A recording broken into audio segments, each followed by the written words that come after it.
इथपर्यंत आपण derivative market म्हणजे काय, त्याचे दोन प्रकार फ्युचर आणि ऑप्शन म्हणजे काय हे पाहिलं आपण.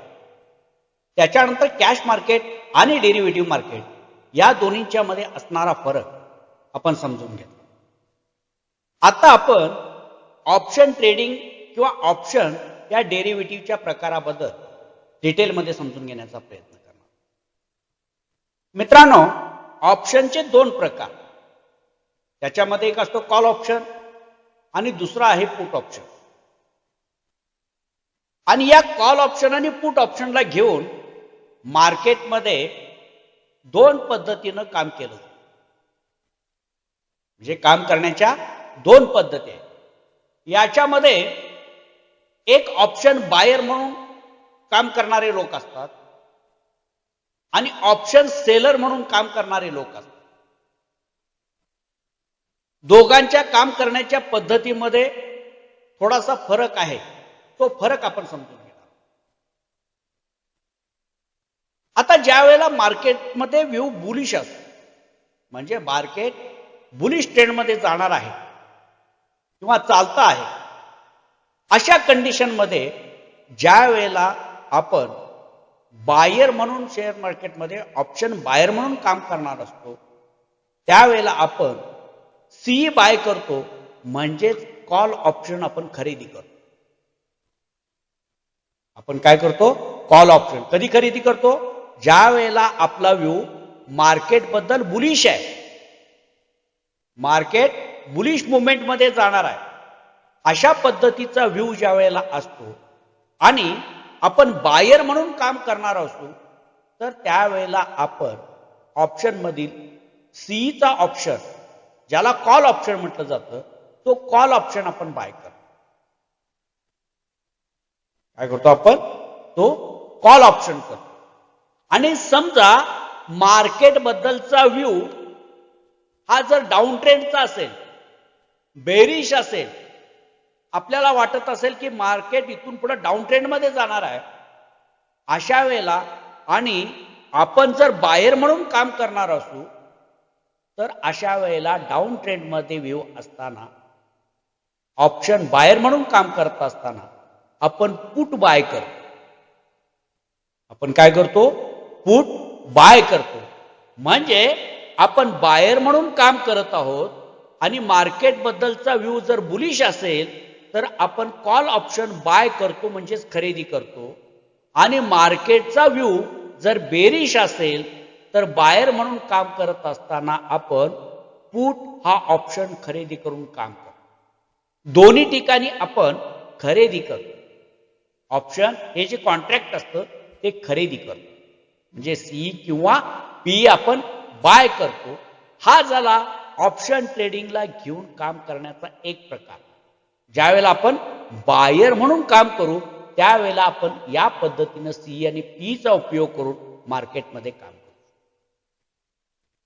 पण जेव्हा आपण दुसऱ्या पद्धतीनं काम करायचं ठरवलं, म्हणजे जर आपण ऑप्शन सेलर म्हणून मार्केटमध्ये काम करणार असू आणि आपला व्ह्यू समजा जर बुलिश असेल, मार्केट बुलिश आहे असं जर आपला व्ह्यू असेल, तर अशा वेळेला आपण पुट सेल करतो. म्हणजेच काय करतो? पुट विकतो. याचाच अर्थ काय होतो की मार्केट खाली जाणार नाही, म्हणून ऑप्शन सेलर पुट विकतो, पुट सेल करतो. ज्या वेळेला ऑप्शन सेलर म्हणून काम केलं जातं त्यावेळेला मार्केटचा व्ह्यू बुलिश आहे, पण मार्केटचा व्ह्यू बुलिश असेल आणि जर आपण ऑप्शन सेलर म्हणून काम करणार असू, अशा वेळेला आपण पुट सेल करतो, पुट सेल करतो आणि आपण ट्रेड करतो. आणि समजा मार्केटमध्ये जर ट्रेंड बेरिश असेल, मार्केटचा ट्रेंड जर बेरिश असेल, डाऊन ट्रेंड असेल आणि आपण सेलर म्हणून काम करणार असू, तर आपण अशा कंडिशनमध्ये डाऊन ट्रेंडमध्ये आपण कॉल सेल करतो. आपण काय करतो? सी सेल करतो. कारण आपण ऑप्शन सेलर म्हणून काम करतो आहोत. ऑप्शन सेलर आणि ऑप्शन बायर या दोघांचा व्ह्यू जरी सारखा असला तरी काम करण्याची पद्धत बदलते. हे जे ऑप्शन आहेत या ऑप्शनला घेऊन काम करण्याची जी पद्धत आहे ती पद्धत दोघांची पूर्णपणे वेगळ्या पद्धतीची असते. म्हणजे एक ऑप्शन सेल म्हणून नफा मिळवण्याचा प्रयत्न करतो आणि एक ऑप्शन बाय करून खरेदी करून त्याच्यावरती नफा मिळवण्याचा प्रयत्न करतो. दोघांचा व्ह्यू जरी सारखा असला तरी सुद्धा काम करण्याच्या पद्धती मात्र वेगवेगळ्या आहेत आपल्याला. आणि म्हणूनच आपल्याला ऑप्शन बायर म्हणून ऑप्शन मध्ये कशा पद्धतीनं काम करता येतं आणि ऑप्शन सेलर म्हणून आपण कशा पद्धतीनं काम करू शकतो याचं डिटेल आपल्याला पुढे पाहिजे. आता डेरिव्हेटिव्ह मार्केटमध्ये काम करत असताना आपल्याला ऑप्शन बायर आणि ऑप्शन सेलर या दोघांच्या काम करण्याच्या पद्धती आपल्याला समजून घ्याव्या. कारण डेरिव्हेटिव्ह मार्केटमध्ये काम करत असताना आपल्याला ऑप्शन बायर म्हणूनही काम करता येऊ शकतं आणि ऑप्शन सेलर म्हणूनही काम करता येऊ शकतं. या पद्धतीने दोन्ही प्रकारे काम करून आपण डेरिव्हेटिव्ह मार्केटमधून किंवा शेअर मार्केटमधून आपला नफा कमवू शकतो.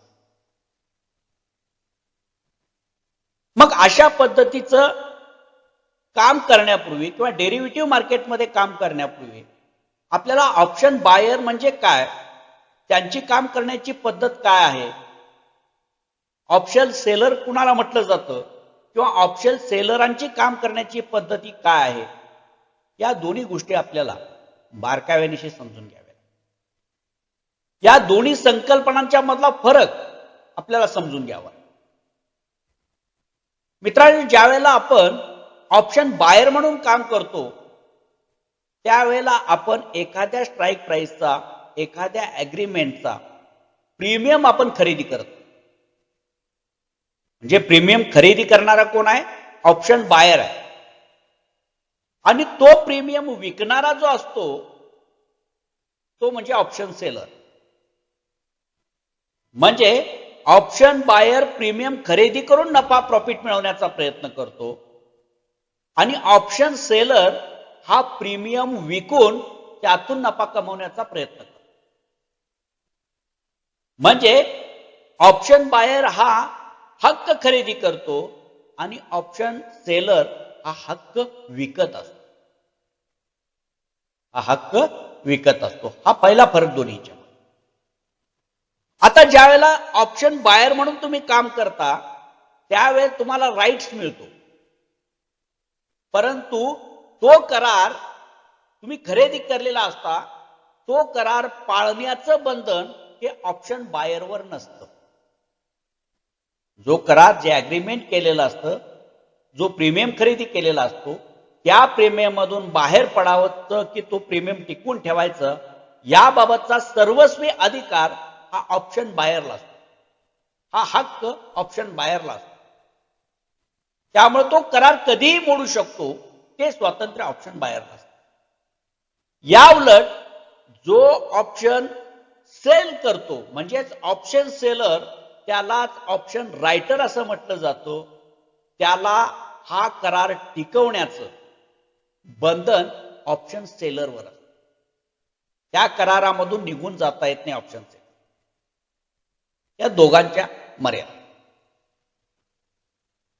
आता ज्या वेळेला ऑप्शन बायर प्रीमियम करून नफा मिळवण्याचा प्रयत्न करतो त्याला नफा कसा मिळतो, ज्या वेळेला ऑप्शन बायर एखाद्या स्ट्राईक प्राइसचा एखाद्या ॲग्रीमेंटचा प्रीमियम बाय करतो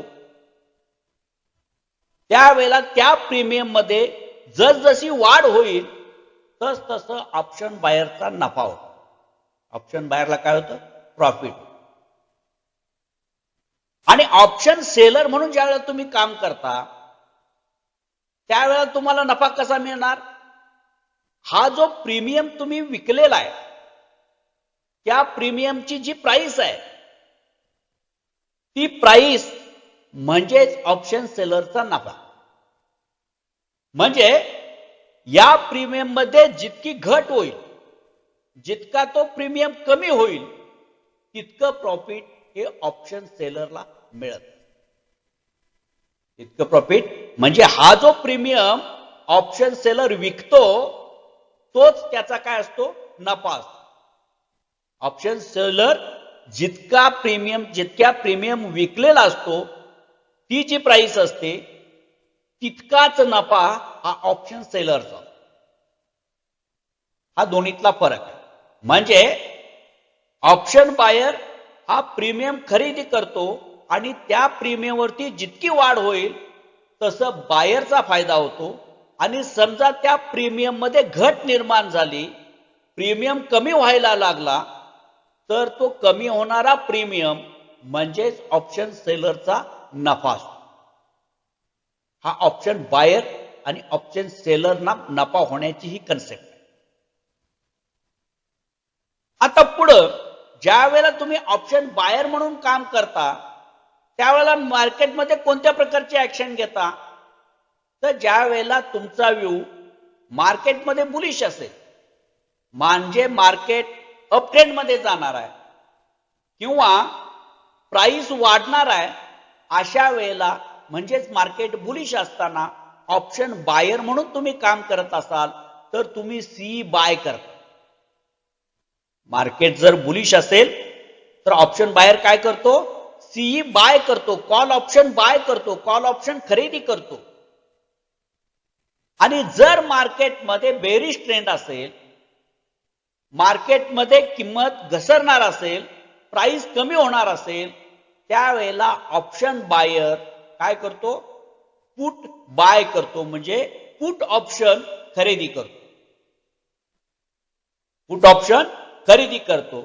आता ज्या वेळेला ऑप्शन बायर कॉल बाय करतो आणि त्याच्या म्हणण्याप्रमाणे मार्केट वरती जायला लागलं, बुलिश व्हायला लागलं, तस तसं त्या प्रीमियम मध्ये वाढ होते.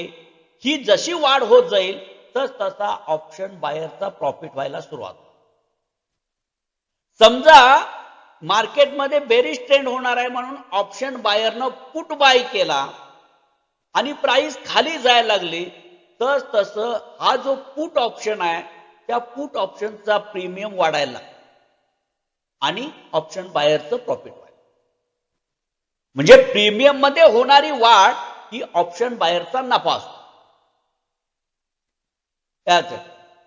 आता ऑप्शन सेलर काम करताना कसं करतो, मार्केटमध्ये ऍक्शन काय घेतो. समजा मार्केट बुलिश ट्रेंड मध्ये जाणार आहे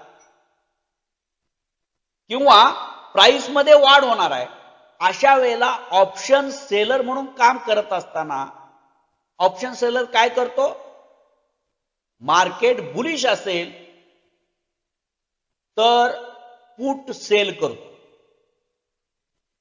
मार्केट जर काय असेल बुलिश जाणार असेल तर पुट सेल करतो. मार्केट जर प्राइस मध्ये वाढ होणार असेल तर तो पुट सेल करतो. म्हणजे त्याचा म्हणण्याचा अर्थ असता की प्राइस इथून खाली जाणार नाही, याचाच दुसरा अर्थ प्राइस वाढणार, म्हणून तो काय करतो, पुट सेल करतो.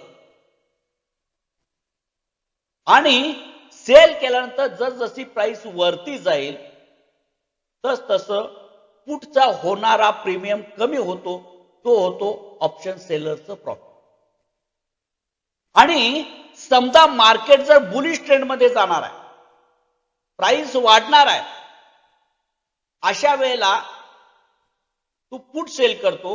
आणि समजा जर प्राइस डाऊन ट्रेंड मध्ये जाणार असेल, बेरिश मुवमेंट मध्ये जाणार असेल, प्राइस मध्ये कमी निर्माण होणार असेल, अशा वेळेला ऑप्शन सेलर कॉल सेल करेल. काय करेल, कॉल सेल करेल.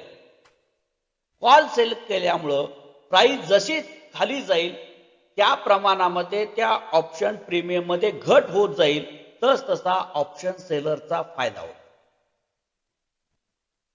तस तसा काय होतो, ऑप्शन सेलरचा फायदा होतो, नफा होतो किंवा प्रॉफिट मध्ये झाला. आता अशा वेगवेगळ्या पद्धतीनं ऑप्शन बायर आणि सेलर दोघेही काम करतात. दोघांचा व्ह्यू आणि काम करण्याची पद्धत ही वेगळ्या पद्धत. आता याच्या पुढं ऑप्शन बायर म्हणून काम करत असताना रिस्क किती असते आणि ऑप्शन सेलर म्हणून तुम्ही जर काम करत असाल तर रिस्क किती असते याची तुलना ज्या वेळेला आपण करतो त्यावेळेला ऑप्शन बायर म्हणून जर तुम्ही काम करत असाल तर तुमची असणारी रिस्क ही खूप कमी असते. तुमची रिस्क काय खूप कमी असते. म्हणजे तुम्ही केवळ प्रीमियम देऊन तो ऑप्शन तुम्ही काय केलेला आहे खरेदी केले केवळ प्रीमियम पे केलेला आहे. म्हणजे समजा एखाद्या स्ट्राईक प्राइसचा प्रीमियम 250 रुपये आहे. हा 250 रुपयाचा प्रीमियम तुम्ही खरेदी केले म्हणजे तितकेच पैसे तुम्ही कुणाला दिलेले आहेत ऑप्शन सेलरला दिलेले आहेत. आणि मग या 250 रुपयाच्या प्रीमियम वरती जितकी वाढ होईल तितका तुमचा नफा असतो. प्रीमियम मध्ये जितकी वाढ होईल तितका ऑप्शन बायरचा नफा असतो. आता हा प्रीमियम 250 पासून 230 पर्यंत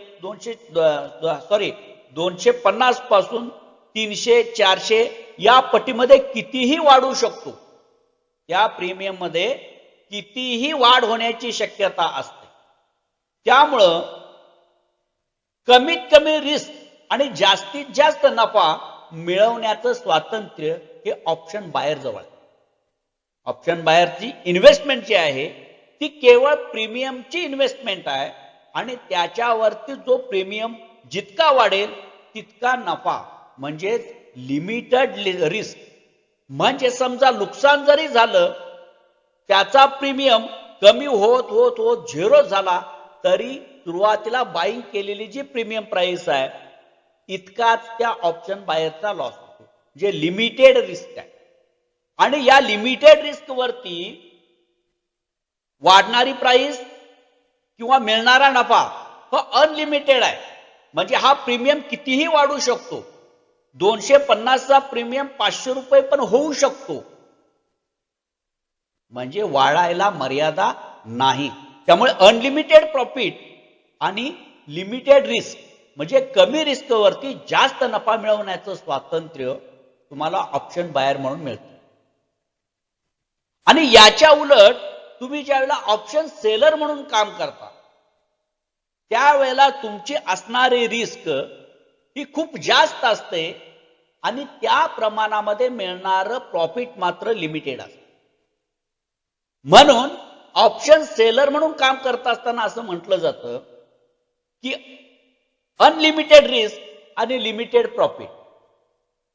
म्हणजे तुमची रिस्क अनलिमिटेड आहे. तुमचं कितीही नुकसान होऊ शकतं.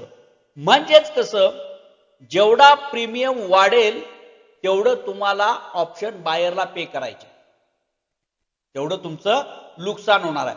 आणि तुम्हाला प्रॉफिट जे होणार आहे ते प्रॉफिट किती होणार आहे जो प्रीमियम असेल तो प्रीमियम म्हणजेच तुमचं प्रॉफिट. म्हणजे समजा 250 रुपयाचा प्रीमियम तुम्ही विकला असेल आणि तो एक्सपायरी दिवशी झिरो झाला तर तुम्हाला 250 रुपयांचं प्रॉफिट हा जो प्रीमियम आहे इतकंच तुमचं प्रॉफिट असतं. इतकंच तुमचं प्रॉफिट आहे. झिरोच्या पलीकडे तर प्राइस काय कमी होऊ शकत नाही. 250 ची प्राइस झिरो झाली म्हणजे तो प्रीमियम संपला. म्हणजे जास्तीत जास्त प्रॉफिट तुम्हाला किती होऊ शकतं 250 ही जी प्रीमियमची प्राइस आहे इतकंच नफा तुम्हाला मिळू शकतो. आणि रिस्क मात्र किती आहे 250 वरती जितके वाढेल तितका तुमचा लॉस. हा जो प्रीमियम आहे जितका वाढेल मग वाढायला मर्यादा नाही. त्यामुळं ऑप्शन सेलर म्हणून काम करत असताना रिस्क खूप मोठ्या प्रमाणामध्ये असते आणि त्या तुलनेमध्ये मिळणारं प्रॉफिट हे लिमिटेड असते कमी प्रमाणात. हा ऑप्शन बायर आणि ऑप्शन सेलर मधला फरक नफ्याच्या बाबतीत. ऑप्शन बायरला लिमिटेड रिस्क आणि अनलिमिटेड प्रॉफिट होण्याची शक्यता असते. या उलट ऑप्शन सेलरला लिमिटेड प्रॉफिट आणि अनलिमिटेड रिस्क अशा पद्धतीने या ठिकाणी रिस्क रिवॉर्ड रेशो असतो.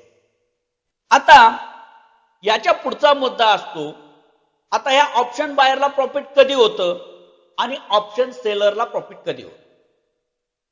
ज्या वेळेला मार्केटमध्ये ऑप्शन बायर म्हणून तुम्ही काम करता आणि तुमचा व्ह्यू एका विशिष्ट दिशेचा असेल, म्हणजे समजा तुम्हाला मार्केट बुलिश मुवमेंटमध्ये जाणार आहे किंवा प्राइसमध्ये वाढ होणार आहे, मार्केटमध्ये बुलिश ट्रेंड सुरू होणार आहे, असं अनालिसिस तुमचं असतं, त्यावेळेला तुम्ही सी बाय करता आणि त्या डायरेक्शन मध्ये जर तुमचा तो ट्रेड गेला तरच तुम्हाला नफा होऊ शकतो. म्हणजे तुमचा जो व्ह्यू आहे त्या डायरेक्शन मध्ये जर मार्केटनं मुवमेंट दिली तर तुम्हाला नफा होतो आणि ही मुवमेंट सुद्धा तुम्हाला फार लवकरात लवकर दिली पाहिजे, तरच ऑप्शन बायरचा फायदा होऊ शकतो. आणि समजा तुमच्या डायरेक्शन प्रमाणे प्राइस डाऊन साईडला गेली नाही, वरती गेली नाही आणि साइडवेज राहिली, तरी सुद्धा तुमचा लॉस त्या ठिकाणी होतो. ऑप्शन बायरचा काय होतो, दोन डायरेक्शन मध्ये, म्हणजे मार्केटमध्ये एकाच डायरेक्शन मध्ये तुम्हाला प्रॉफिट मिळवण्याची संधी आहे. तुम्ही म्हणता त्याप्रमाणे जर डायरेक्शन मध्ये मार्केट गेलं तर तुम्ही प्रॉफिट मध्ये येता. समजा त्या डायरेक्शन मध्ये मार्केट गेलं नाही आणि मार्केट जर साइडवेज मध्ये राहिलं तरी तुमचं नुकसान होऊ शकतं. आणि समजा तुमच्या प्रिडिक्शनच्या किंवा तुमच्या व्ह्यूच्या अपोजिट दिशेला मार्केट गेलं, म्हणजे विरुद्ध दिशेला मार्केट गेलं तरी तुमचा लॉस होतो. म्हणजे मार्केट साइडवेज राहिलं तरी तुमचा लॉस होणार आणि मार्केट तुमच्या विरुद्ध दिशेला गेलं तरी तुमचा लॉस होणार. म्हणजे ऑप्शन बायरला एका दिशेनं मार्केट तुमच्या व्ह्यूच्या दिशेनं मार्केट गेलं तरच नफा होऊ शकतो. साइडवेज राहिलं किंवा अपोजिट डायरेक्शन मध्ये मार्केट गेलं तर ऑप्शन बायरचा नुकसान होतो. म्हणजे या ठिकाणी नफ्यामध्ये येण्याची संधी एक आहे आणि लॉस मध्ये जाण्याच्या शक्यता दोन आहे. ऑप्शन बायर म्हणून काम करत असतात. आणि याच पद्धतीनं ज्या वेळेला तुम्ही ऑप्शन सेलर म्हणून विचार करत असता त्यावेळेला मार्केटमध्ये तुम्ही प्रिडिक्शन केलेल्या दिशेने मुवमेंट झाली तरी तुमचा नफा होतो. समजा त्या पद्धतीनं मार्केटमध्ये मुवमेंट नाही आली आणि मार्केट जरी साइडवेज राहिलं तरी सुद्धा काही प्रमाणामध्ये नफा हा ऑप्शन सेलरला मिळतो. म्हणजे दोन डायरेक्शन मध्ये ऑप्शन सेलरला नफा मिळण्याची संधी असते. म्हणजे अनालिसिस केल्याप्रमाणे योग्य दिशेनं डायरेक्शन मध्ये तुम्ही अनालाइज केलेल्या डायरेक्शन मध्ये मार्केट गेलं तरी नफा होतो. आणि मार्केट तसं न जाता तुम्ही ज्या ठिकाणी ऑप्शन सेल केलेला आहे त्याच रेंजमध्ये प्राइस जर फिरत असेल, कन्सॉलिडेशन करत असेल किंवा साइडवेज मध्ये गेलेले असेल तरी सुद्धा काही ना काही प्रमाणामध्ये प्रॉफिट हे ऑप्शन सेलरला होत. हा दोन्हीतला फरक. आणि समजा जर मार्केट तुम्ही प्रिडिक्शन केलेल्या व्ह्यूच्या अपोजिट दिशेला गेलं, म्हणजे विरुद्ध दिशेला गेलं, तर मात्र ऑप्शन सेलरचा लॉस होतो. म्हणजे एका सिनेरिओ मध्ये ऑप्शन सेलरचा लॉस होतो आणि दोन संधी मात्र त्याला प्रॉफिट मिळण्याच्या दोन संधी ऑप्शन सेलरला मिळत असतात. ऑप्शन सेलरला दोन ऑपॉर्च्युनिटी एका ट्रेड मध्ये आपल्याला मिळते. म्हणजे मार्केट डायरेक्शन मध्ये गेलं तरी प्रॉफिट होणार किंवा मार्केट साइडवेज मध्ये राहिलं तरी सुद्धा ऑप्शन सेलरला काही ना काही प्रमाणामध्ये नफा मिळतो. म्हणजे दोन प्रकारच्या ट्रेंड मध्ये ऑप्शन सेलरला प्रॉफिट होतं आणि एकाच डायरेक्शन मध्ये त्याला लॉस होऊ शकतो. या उलट ऑप्शन बायर म्हणून ज्या वेळेला काम करतो त्यावेळेला ठरवलेल्या व्ह्यूच्या दिशेनं योग्य दिशेनं मुवमेंट मध्ये मार्केट आली, मुवमेंट दिली तरच ऑप्शन बायरला नफा होतो. अन्यथा साइडवेज जरी राहिलं मार्केट किंवा अपोजिट साइडला मार्केट गेलं तर या दोन सिनेरिओ मध्ये ऑप्शन बायरचा लॉस होतो. ऑप्शन बायरचा हा मेन आणि महत्वपूर्ण फरक या दोन ठिकाणी. आणि याच्याच मुळे ऑप्शन बायर आहे त्याचा पीओपी खूप कमी असतो आणि ऑप्शन सेलरचा पीओपी खूप जास्त असतो. म्हणजे प्रॉफिट ऑफ पर्सेंटाईल ज्याला म्हटलं जातं, प्रॉफिट ऑफ पर्सेंटाईल जे म्हणतो पीओपी मोजतो, म्हणजे सक्सेस रेशो जो आहे तो ऑप्शन बायरचा कमी प्रमाणामध्ये असतो आणि ऑप्शन सेलरचा असणारा सक्सेस हा अधिक प्रमाणाचा असतो किंवा जास्त सक्सेस रेशो आपल्याला ऑप्शन सेलर म्हणून काम करत असताना मिळतो. अशा पद्धतीनं ऑप्शन बायर म्हणून काम करत असताना आपल्याला कशा पद्धतीनं काम करता येतं, कोणकोणत्या संधी आपल्याला ऑप्शन बायर म्हणून मिळू शकतात, कोणत्या अडचणी ऑप्शन बायर म्हणून आपल्या समोर येऊ शकतात, याचा आपण विचार केला. आणि जर आपण ऑप्शन सेलर म्हणून काम करणार असू तर आपल्याला कोणकोणत्या गोष्टींचा सामना करावा लागतो, त्या ठिकाणी संधी कोणती कशा पद्धतीची उपलब्ध होते आणि अडचणी कोणत्या आहेत या गोष्टींचा आपण विचार केला. थोडक्यात सांगायचं झालं तर ऑप्शन बायर म्हणून ज्यावेळेला आपण काम करतो त्यावेळेला कमीत कमी इन्व्हेस्टमेंटवरती आपल्याला काम करण्याची संधी मिळते, कमी रिस्कवरती काम करण्याची संधी मिळते, कमी रिस्कवरती जास्त नफा मिळवण्याची संधी आपल्याला ऑप्शन बायर म्हणून काम करत असताना मिळते. परंतु ऑप्शन बायर म्हणून काम करत असताना जर आपण ठरवलेल्या व्ह्यू प्रमाणे मार्केटमध्ये जर मुवमेंट आली तरच आपला नफा होऊ शकतो, अन्यथा मार्केट साइडवेज राहिलं किंवा अपोजिट साईडला गेलं तर आपलं नुकसान होऊ शकतं. हा झाला ऑप्शन बायरचे पॉझिटिव्ह आणि निगेटिव्ह पॉईंट. ऑप्शन सेलरच्या बाबतीत आपल्याला विचार करताना काय करता येईल, ज्या वेळेला तुम्ही ऑप्शन सेलर म्हणून काम करता त्यावेळेला एक तर तुम्हाला ऑप्शन सेलरला फार मोठं कॅपिटल त्या ठिकाणी यूज करावं लागतं. जास्त कॅपिटलची आवश्यकता आपल्याला ऑप्शन सेलर म्हणून काम करत असताना लागते. त्याच्यानंतर तुम्हाला कमीत कमी प्रॉफिट आणि अनलिमिटेड रिस्कला सामोरं जावं लागतं. म्हणजे तुम्हाला जास्त कॅपिटल जास्त कॅपिटल घेऊन तुम्हाला काम करावं लागतं आणि त्याच्यावरती असणारी रिस्क सुद्धा तुम्हाला जास्त असते आणि त्या तुलनेमध्ये तुम्हाला मिळणारं प्रॉफिट हे कमी असतं. मिळणारं कॅपिटल काय, प्रॉफिट काय कमी आहे. म्हणजे ज्यादा इन्व्हेस्टमेंट करावी लागते, ज्यादा रिस्क घ्यावी लागते आणि त्या तुलनेमध्ये ऑप्शन सेलर म्हणून काम करत असताना तुम्हाला मिळणारं प्रॉफिट मात्र काय आहे, खूप कमी प्रमाणाचं प्रॉफिट आपल्याला मिळतं. हा दोन्हीतला फरक आपण बघितला. परंतु सक्सेस रेशोच्या बाबत विचार करत असताना आपल्याला गोष्ट लक्षात येते की ज्या ठिकाणी ऑप्शन बायरला एकाच डायरेक्शन मध्ये आपल्याला प्रॉफिट मध्ये येतो, परंतु ऑप्शन सेलर मध्ये काम करत असताना ऑप्शन सेलर म्हणून ज्यावेळेला तुम्ही काम करता त्यावेळेला दोन डायरेक्शन मध्ये मार्केट असताना तुम्ही प्रॉफिट मध्ये राहण्याची संधी असते आणि ज्यावेळेला मार्केट अपोजिट दिशेला जातं त्या एकाच व्ह्यू मध्ये किंवा एकाच डायरेक्शन मध्ये तुमचा लॉस होण्याची शक्यता असते. त्यामुळे दोन डायरेक्शन मध्ये तुम्हाला प्रॉफिट मध्ये येण्याची संधी असते आणि एका डायरेक्शन मध्ये तुम्ही लॉस मध्ये जाण्याची शक्यता असते. अशा पद्धतीनं या दोन ठिकाणी दोन वेगवेगळ्या पद्धतीनं आपल्याला डेरिव्हेटिव्ह मार्केटमध्ये ऑप्शन बायर म्हणूनही काम करता येतं आणि ऑप्शन सेलर म्हणूनही काम करता येतं. आता याच्या पुढच्या भागामध्ये आपण या डेरिव्हेटिव्ह मार्केटमध्ये काम करत असताना ज्या स्ट्राईक प्राइसचा आपण विचार करणार आहोत, जे वेगवेगळ्या प्रकारचे जे करार आहेत, वेगवेगळे जे प्रीमियम आहेत, ते प्रीमियम कसे तयार होतात, कोणत्या प्रीमियमची प्राइस किती असते आणि ती स्ट्राईक प्राइस कोणत्या पद्धतीची आहे, बदल आहेत, चेंजेस आहेत, त्या चेंजेसचा बदलांचा आपण पुढच्या टप्प्यामध्ये आपण विचार करणार आहोत. म्हणजेच आपण पुढच्या टप्प्यामध्ये स्ट्राईक प्राइस समजून घेणार आहोत. म्हणजे कोणत्या पद्धतीची स्ट्राईक प्राइस घेऊन आपण मार्केटमध्ये काम केलं तर ते आपल्या फायद्याचं होऊ शकतं, या गोष्टींचा आपण विचार करणार.